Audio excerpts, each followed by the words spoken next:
हम पढ़ेंगे ohms law के बारे में।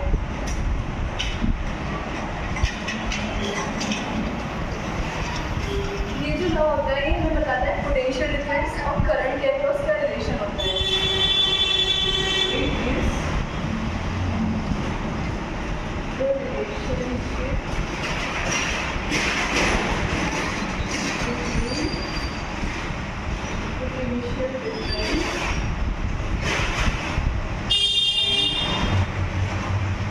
Electric current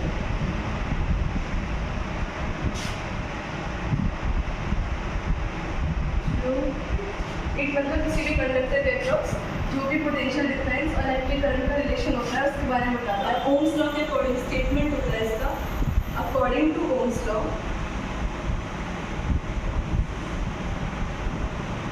eight constant temperature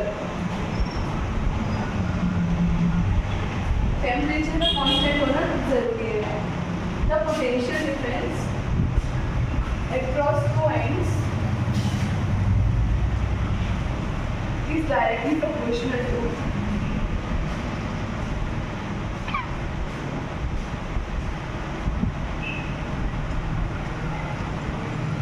current flowing through it.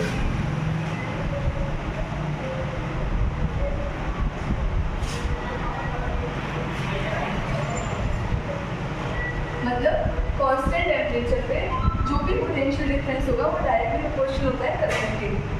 V directly proportional होता है हमारा करंट के। अभी प्रोपोर्शनलिटी का साइन डायरेक्टली प्रोपोर्शनल का मतलब क्या होता है, जब करंट बढ़ेगा तो पोटेंशियल डिफरेंस भी बढ़ेगा, करंट कम होगा तो पोटेंशियल डिफरेंस भी कम होगा। जब प्रोपोर्शनलिटी का साइन हम हटाएंगे तो एक कांस्टेंट आता है, वो कांस्टेंट होता है हमारा R। ये R हमारा क्या होता है, कांस्टेंट ऑफ प्रोपोर्शनलिटी।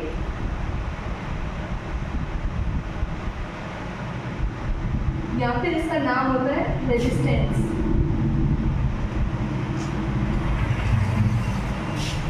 तो ये है हमारा ओम्स लॉ कि कांस्टेंट टेम्परेचर पे जो भी पोटेंशियल डिफरेंस होता है टू एंड्स के अक्रॉस तो डायरेक्टली प्रोपोर्शनल होता है हमारा करंट के। V directly proportional to I, V is equals to I। ये है हमारा ओम्स लॉ। R क्या होगा इधर से, R होगा हमारा V अपॉन I। मतलब रेजिस्टेंस क्या है, रेशियो है potential difference across two ends और जो भी इससे करंट पास होता है उसका, इन दोनों का जो भी रेशियो होगा वो हमें रेजिस्टेंस देगा। अब रेजिस्टेंस की जो SI यूनिट होती है वो होती है इसकी SI यूनिट ओम। इसको हम डिनोट करते हैं ऐसे, ये है इसकी SI यूनिट। और थोड़ा और भी ज़्यादा जाने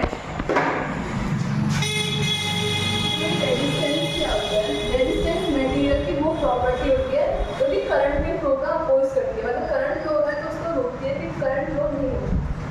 it is the property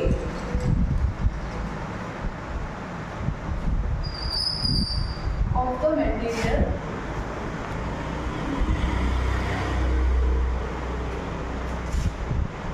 which oppose the flow of current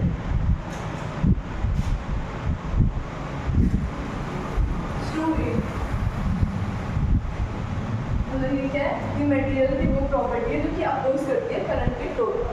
तो ये रेजिस्टेंस है, इसकी SI यूनिट ओम होती है और V is equals to IR होता है। अब है ना एक के क्वेश्चन ओम्स लॉ में मोस्टली बनते हैं, ये हमें पता है कि डायरेक्टली प्रोपोर्शनल होता है I के ओम्स लॉ के अकॉर्डिंग। अब क्वेश्चन से पूछ जाते हैं हमारा करंट तुम्हारा इंक्रीज 2 टाइम्स हुआ, पोटेंशियल डिफरेंस पे क्या फर्क पड़ेगा। If current is increase up to 2 times, potential difference में इसका क्या फर्क पड़ेगा।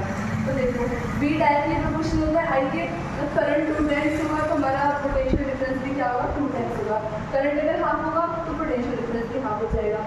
और इसकी रेजिस्टेंस की SI यूनिट तो ओम होती है अपनी, और इसमें हाफ भी रूप में आता है। इसका ओम्स लॉ का ग्राफ कैसे ड्रॉ करते हैं,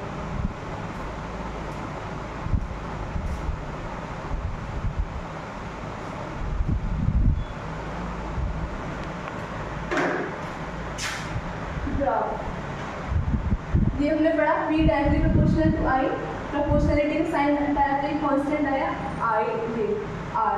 इसको क्या बोलते हैं रेजिस्टेंस। अब हम इसका ग्राफ ड्रॉ करेंगे तो क्या करते हैं ऐसे, वाई एक्सिस पे लेते हैं बी, एक्स एक्सिस पे लेते हैं आई। अब ये है B is equal to R I, मतलब बी क्या है हमारा वाई एक्सिस पे लिया, ये आई हमने क्या लिया एक्स एक्सिस पे लिया, और यहाँ पे क्या है कुछ कांस्टेंट है समथिंग एम, तो y is equal to M X जैसा ग्राफ हुआ। और y is equal to M X का ग्राफ कैसा होता है straight line passing through the origin, तो इसमें भी क्या होगा same v is equal to R I का ग्राफ क्या होगा straight line passing through the origin. ये है हमारा इसका ओम्स लॉ का ग्राफ।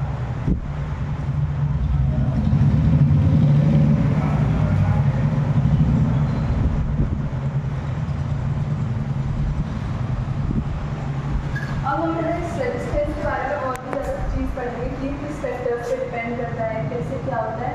अभी फिलहाल इतना ही है, तो इसमें हमने क्या देखा ओम्स लॉ। ओम्स लॉ में क्या था कांस्टेंट टेम्परेचर पे जो भी पोटेंशियल डिफरेंस होता है वो डायरेक्टली प्रोपोर्शनल होता है हमारा करंट के। रेजिस्टेंस क्या होता है प्रॉपर्टी होती है मटेरियल की, वो प्रॉपर्टी होती है जो कि अपोज करती है फ्लो ऑफ करंट का, मतलब the property of the material which opposes the flow of current. ऐसा यूनिट क्या होती है इसकी ओम, ये ओम्स लॉ का ग्राफ होता है ये y is equal to mx के जैसा, straight line passing through the origin. ये है आज की